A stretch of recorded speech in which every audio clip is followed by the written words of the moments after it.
కానీ రాత్రుల్లో ఎలాగమ్మా అసలు? మాకిప్పటికీ అదొక పెద్ద సమస్య అది. అవునా సార్? చీకట్లో ఎలాగుంటారు అసలు? లైట్లు ఉండవు. లైట్లు ఉండవు సార్. ఎంతసేపు ఉన్నా లైట్లు ఉంటుంది. ఇంత చిన్న టార్చ్ లైట్ ఉన్నా అది వెయ్యం ఎక్కువ. ఏదైనా మనకు గుంతనంలో ఏదైనా డౌట్ ఉంటేనే చిన్నగా వేసి చూడడం. అది ఉంటే ఏమవుతుంది అంటే లైట్లు ఉంటే ఇంకెమ్మడే పోలీసు వాళ్ళు పట్టేసుకుంటారు కదా సార్. మీరు ఎలా పడుకుంటారు అక్కడ రాత్రులు ఇంకా అడవిలో? ఏం లేదు, ఉత్త అడవిలోనే. కానీ ఇంకా ఇంత కవర్ ఉంటుంది, ఆ కవర్ వేసుకోవడం, పడుకోవడం. ఒక సెంట్రీ ఇంకా మనకు మొత్తం కూడా ఎంత దూరం వెళ్ళిపోయినా సెంట్రీ గంటకు ఒకసారి, అర్ధ గంటకు ఒకసారి సెంట్రీ ఉంటుంది. అంటే బయట నుంచి పోలీసులు వస్తే ఫైరింగ్ రెడీ అవుతారు. అవును సార్.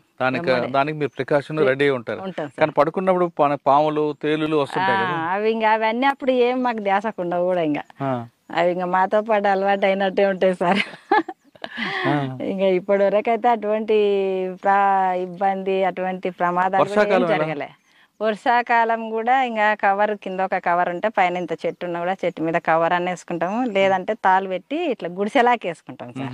ఎవరు చెట్టు కాడ, ఎవరు కూర్చునే కాడ, ఎవరు వారం చదువుకుంటూనే ఉంటాం.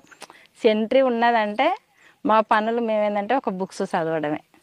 ఏ బుక్స్? బుక్స్ ఇట్లే విప్లవానికి సంబంధించిన బుక్స్ చదువుతాం సార్. పార్టీ తెప్పిస్తుంది ఎవరెవరు ఏ బుక్స్లు చదవాలని చెప్పి దళ కమాండర్ కానీ ఈ జిల్లా కమిటీ మెంబర్ కానీ బుక్స్ చదువుకుంటాం. అవి చదువుకుంటాం.